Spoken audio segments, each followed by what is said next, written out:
Well, welcome to Broadway Buzz. I'm Joe Derry, and I'm delighted to welcome you to La Cage aux Folles, where the boys are beautiful, the men are beautiful, and the master of ceremonies is tan and beautiful. So you're in for a great trip. This is a place where you can be who you are, who you want to be, or who you think you should be. La Cage aux Folles is an amazing theatrical event. It is Jerry Herman, the great composer, lyricist, at his best, and it is an extraordinary evening. Just quickly, let me give you a rundown on this remarkable show. In 1973, in Paris, a theater piece opened, a little French farce called La Cage aux Folles. It was created by two incredible men, Jean Poiret and Michel Serrault. They had spent 20 years of their lives working in French music hall and in French cabaret. They created an incredible drag character named Zaza that they decided should have a greater life. So they created the French farce La Cage aux Folles. It ran 1,800 performances. It played to over 1 million people, and it became one of the great classics in French comedy. Happily, this did not go unnoticed. It was turned into a brilliant film, La Cage aux Folles. It was created by a French and Italian film company. They thought it would have a very modest distribution. Little did they know that it would become one of the greatest foreign films in the history of filmmaking. In America, it held the title, and in the English-speaking world, of being the most popular foreign film in the world. Currently, all these years later, almost 40 years later, it is still number 9. Ultimately, they made 3 films, La Cage aux Folles 1, 2, and 3, and all are certainly worth seeing. Ironically, in those versions, we could see them with subtitles, but if you do see it in the English version, the original French cast did dub in English, so you're really still hearing the voice of the actors, and you're getting that extraordinary ambiance that is so particularly French that makes that work so remarkable. And then, of course, we know that in 1983, Jerry Herman created the incomparable musical La Cage aux Folles. It played to great success, sweeping the Tony Awards, winning more Tonys. It finally, when the producers came along and they swept the Tonys with 10 awards, they then eclipsed the landmark that La Cage aux Folles had made in the musical theater. It has had 2 major revivals since, in 2004 and in New York in 2010. In both cases, the revivals won the Tony Award, so this is the only Broadway musical that was honored in its original presentation and in both of its revivals, therefore again making it the unique musical that it deserves to be. As you know, in 1996, Mike Nichols made a brilliant film. He Americanized it. It was called The Birdcage. It starred Robin Williams and Nathan Lane, and they moved the location from Saint-Tropez to South Beach, Florida, and again, that movie had tremendous success. They caught all of the idiom, all of the nuance, all of the humor, and so in that way, there is this tremendous legacy of this show that lasts almost 40 years. Now, what I'd like to do is go back and show you the influences that really shaped this show. I told you that the original artists who wrote the work had spent 20 years working in the French music hall and in the French cabaret.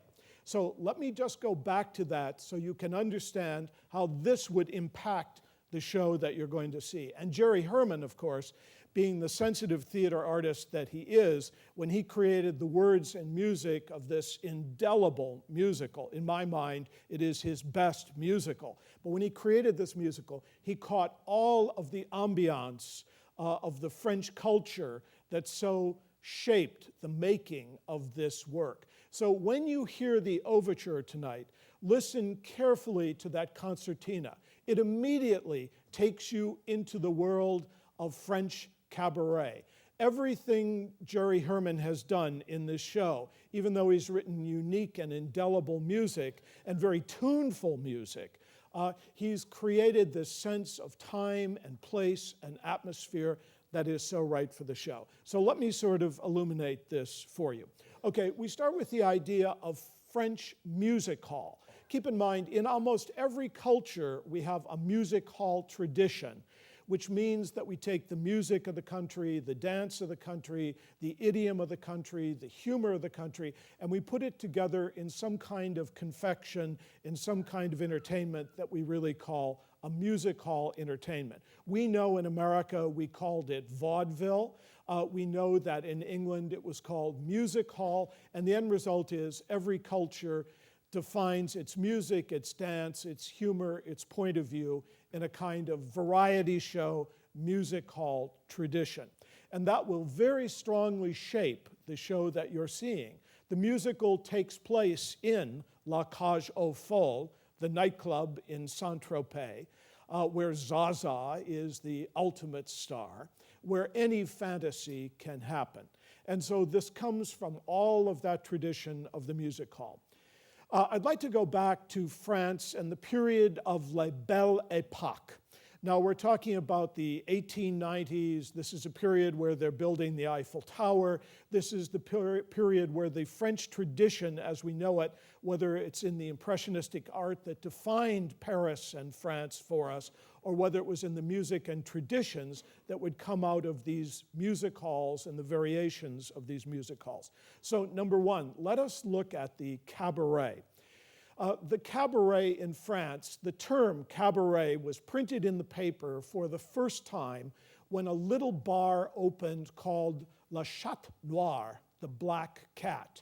And in this place, there was a small raised stage where there was a master of ceremonies who would control a very raucous crowd. Remember, everyone was drinking and smoking, and his aim was to keep the evening alive and highly energized. It was like sort of an original happening. And in these cabarets then, we would introduce singers, composers, artists, philosophers, people who had visions about art would speak about their visions. And this moved from that period of La Belle Époque right to the present. If you were to go to Paris today, you could go to the Lapin Agile, the Agile Rabbit in Montmartre, and still experience that same ambiance that happened then. Keep in mind, at Lapin Agile, for example, there was a young artist at one point who had no money, so he would draw sketches for a drink. His name was Pablo Picasso. There were young unknown artists like Eric Satie and like Schoenberg who would play their new compositions there, but it was always the master of ceremonies who would control this event. And one of the first great master of ceremonies to come out of this period was, of course, Maurice Chevalier. So in the show you see tonight, the central character is the MC of the cabaret, and of course, he's using that long tradition of the cabaret to develop that. Also, at this same period, this is when we developed the Moulin Rouge. And as you remember, the Moulin Rouge, of course, is immortalized in the paintings of Toulouse-Lautrec. So watch for that, the colors, the ambiance, the sense of smoke and decadence that Toulouse-Lautrec was able to capture in those brilliant portraits he did of Jean Avril and the other singers, Mistinguett, and the other singers and dancers who performed at the Moulin Rouge. And of course, the most famous thing to come out of the Moulin Rouge was the can-can. So you're going to see lots of references to the influence of the Moulin Rouge in this musical that you're seeing tonight. And then, of course, there was the Lido, where we had the great chanteuses performing and the torch songs. And again, when you listen to all of the great ballads in this show tonight, and this is really Jerry Herman at his best in both words and music, that he comes up with these brilliant songs that are really right out of the French cabaret and the Lido and that remarkable tradition. And then, of course, there was the Folles Bergère. And the Folles Bergère emphasized spectacle, scenery, feathers, when in doubt, more rather than less. So when you watch the chorus girls tonight, and when you watch the production numbers, all of this, of course, is influenced by that wonderful tradition, that French tradition of the Folie Bergère, where spectacle is the key word. And of course, that is so wonderfully manifested in this show. Okay, so that is the tradition that will influence what happens. And then there's another major tradition that goes on here. When we say that this show is no drag, we mean, that it's lively and fun, but God knows there's a lot of drag in the show. I have to tell you, when this show first opened in Boston in 1983, the Boston audience sat and watched the opening number not knowing they were men. And when they understood what it was, those Boston eyebrows went up very significant. So, the word drag, meaning dress resembling dress resembling a girl. Of course, that isn't even appropriate anymore. We use drag to mean women cross-dressing also. But the original phrasing of drag came from dress resembling a girl. And of course, that tradition of cross-dressing is really ancient. And when they created the original farce of La Cage aux Folles, they really went back. I just want you to remember that in every culture in the world, we have had cross-dressing. It may come as a great surprise to you in our great mythology that Hercules at one point was in drag, and Athena at one point was in drag, and Achilles at one point was in drag. So it's an ancient tradition. In the Hindu culture, in the Mahabharata, there are lots of references to disguise and people disappearing by changing gender so that they could hide. It's in the Asian culture, of course, very significantly. The No drama, the Kabuki drama in Japan, all specializes in cross-dressing. So it's an ancient idea that has been developed very significantly. So when we watch our grandchildren watching Boy George or whoever the wonder of the day is now, Lady Gaga, and we say, that's disgusting, you have to remember that this kind of cross-dressing has gone on since the beginning of time. Even in the ancient myths, even in Aboriginal cultures, there are examples of this kind of cross-dressing. And to make you feel really comfortable, I want you to know that even Bugs Bunny has cross-dressed. So what can I tell? And Meryl Streep. So with that as a background, we can all relax when we watch the drag that goes on in this show. Okay, what I'd like to do now is, and also to remind you that in the whole history, let me just for a moment go back, in folklore then, we know that drag existed in fairy tales. There are lots of references to that in all of the fairy tales, the Nordic tales, yes, even the Vikings cross-dressed, and the Eskimo culture, hard to imagine with all those furs how you could tell the difference, but in any case, it's happened in every culture. And also certainly in literature, so whether we're looking at great works like The Fairy Queen or Orlando Furioso, and I even want to remind you that even Huckleberry Finn went in drag at one point, not very successfully and for a very short time, but even Mark Twain played with that idea. And of course, the theater has used this very extensively, as films have. Of course, we remember that great movie, Some Like It Hot, with Marilyn Monroe, and then Tony Curtis and Jack Lemmon in drag. And so it's a very old tradition that we've found in every medium. In early television, it was Benny Hill in England, and it was Milton Berle in America walking on his ankles, etc. So we're very comfortable with this idea. And it, of course, is the basis for the show. The central character, Albin, spends half the show in drag, and of course, it becomes enormously touching. It's very hard to say to you that this show is really a play about a family, but it really is, and it's a rather peculiar family, and it's so interesting that the show that was written almost 40 years ago should become so provocative today, as we're still dealing with this issue of gay marriage and all of the things about what connotes a family and how we delineate the family structure, etc. We see it so wonderfully and gently and really innocently developed in this wonderful musical of La Cage aux Folles. Okay, so let us go then to Jerry Herman and the creation of this remarkable show. So the time now is 1983. There had been a lot of talk. I mean, for 10 years, the theater world had been talking about this enormously successful French farce.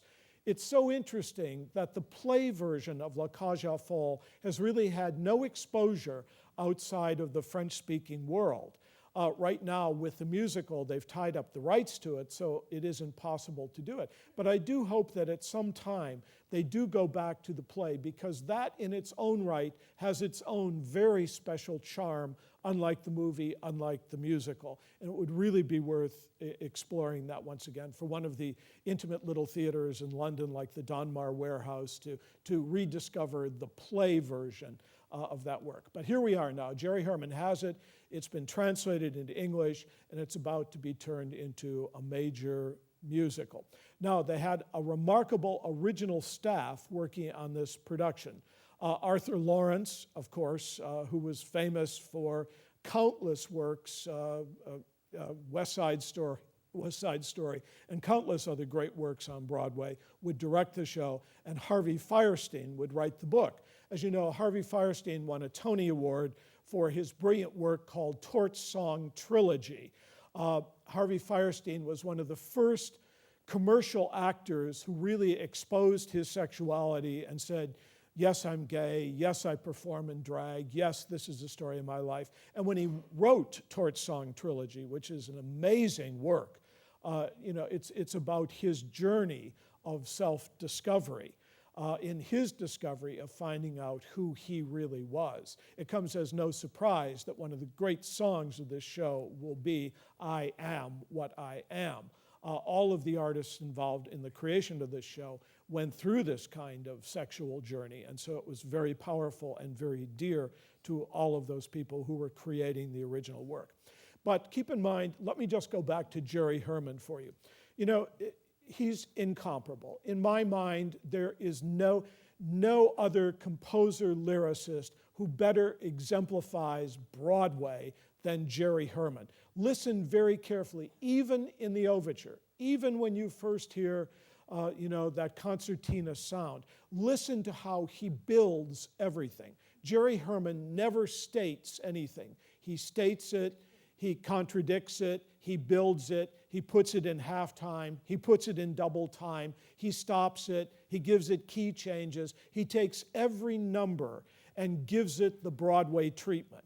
In many ways, when we think of the Broadway sound, we're really thinking of Jerry Herman and his work. And keep in mind, like Stephen Sondheim, he's one of the few composer lyricists. Listen carefully to his lyrics in this show. They're as meaningful, as pertinent, as powerful as his music is theatrical and compelling. It's very hard to sit still when you listen to a Jerry Herman song. Keep in mind, he started his career in 1960. I just want to go back and tell you something about him before he started his professional career, however. As a young boy, his mother and father had a theater camp in New Jersey. And for about a 10-year period, the young Jerry Herman would be the musical director, he would paint the scenery, he would do the posters, he would print the ads, he would direct the shows. He learned about the theater by working in it in this theater camp, and it was a very important part of his life. And so, it is no surprise that he has this tremendous Broadway savvy because he's worked in every area of the theater. I can't think of any other musical artist who had this kind of background, where Jerry Herman, in his youth, was really a one-man band. Incidentally, there's a wonderful PBS documentary called Jerry Herman, Words and Music. And I really recommend that you take the opportunity of finding it in the library or Netflix. It gives you tremendous insight into this brilliant theatrical genius who was able to transform our musical theater. So that was his background. He grew up in the theater. I mean, he was a theater kid. He understood how to paint scenery, how to make costumes, how to print tickets. He knew it all. I mean, that was a part of his life. So that by the time he came to New York, he wasn't coming to learn, he was coming to show. He started an early review in 1960 called From A to Z. He had two unknown companions working with him, Fred Ebb and Woody Allen. And so this was a good beginning, very good to go back to that work. It's very hard to find, but it gives you see the brilliance even there.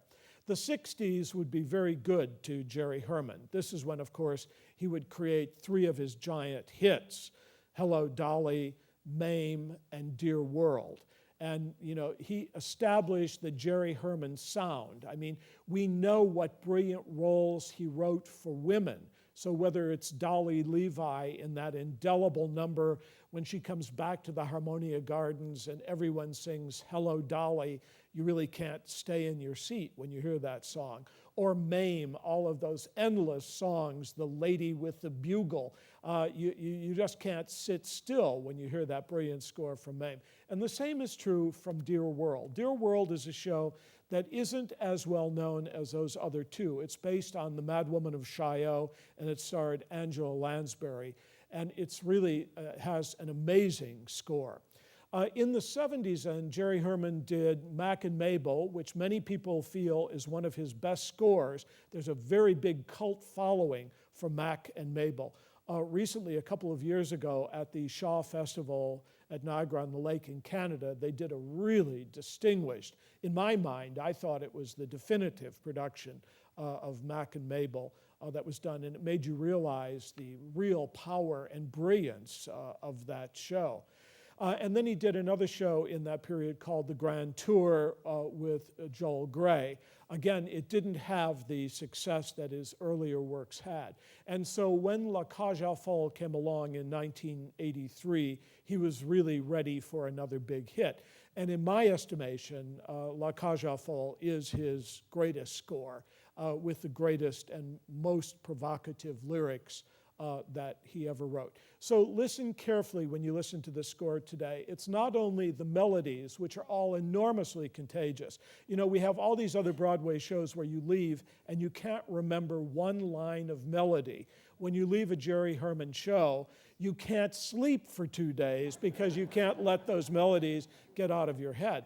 But don't only be dazzled by the music. Listen carefully this time to the lyrics because they're so right for the character, so right for the situation. They move the story forward in a very provocative way. And he's really skating. Keep in mind, in 1983, these were still very delicate topics and dealing with the idea of two men having a life together, two men raising a son, two men having a family that was very unusual. These were delicate ideas in this time, and he's able to skate over these controversial issues in a really very provocative way, and a very endearing way, and a very sensitive way. You care as much about Albin as you do Georges or any of the other characters in the show. It's remarkable how he lets you into a world you may not be comfortable with, so that by the time Albin sings one of the greatest songs in a Broadway musical,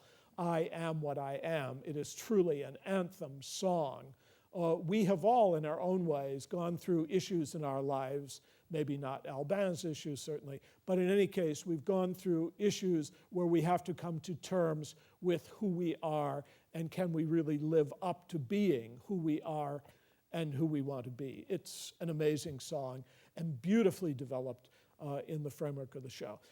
So here we are, Jerry Herman writing his best music and lyrics, Harvey Fierstein coming from a tradition of writing a large number of gay plays dealing with controversial issues, but making them popular and mainstream. Remember, Torch Song Trilogy was even turned into a major motion picture.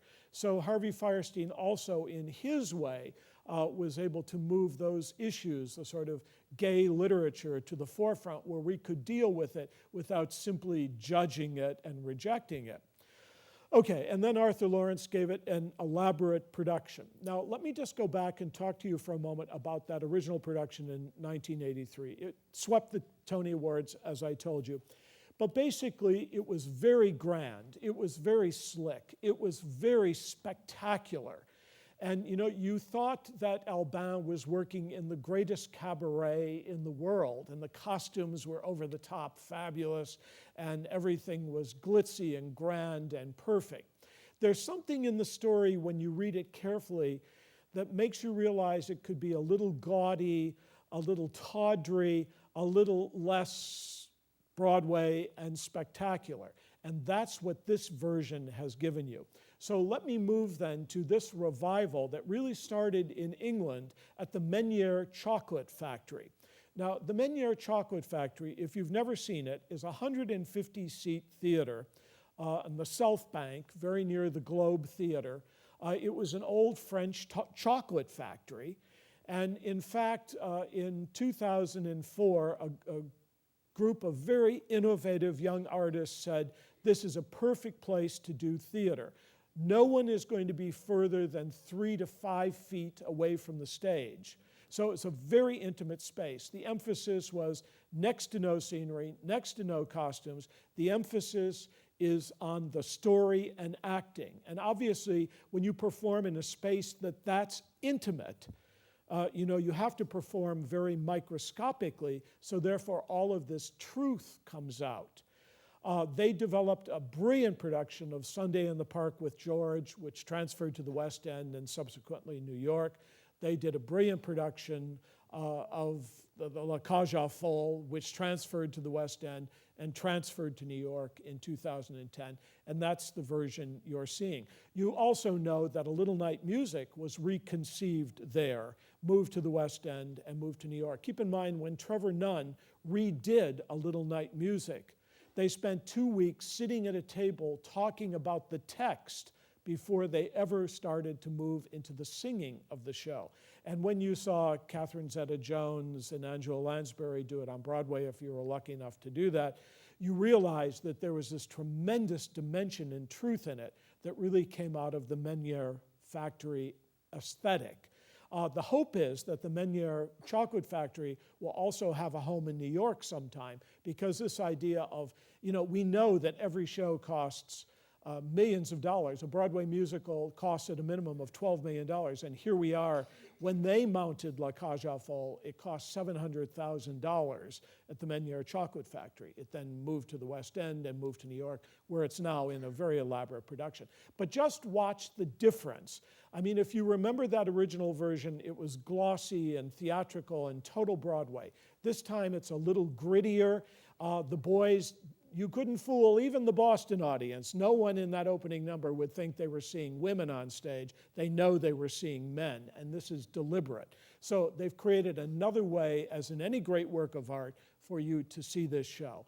And that most people now feel, Harvey Fierstein, Jerry Herman included, feeling now that this is the definitive version of the show. So you're in for a wonderful treat this evening. It is an opportunity for you to decide, I am what I am is what Albin sings. You can look into that show and see who you are or who you want to be.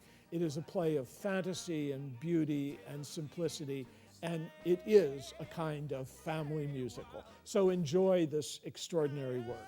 Thank you.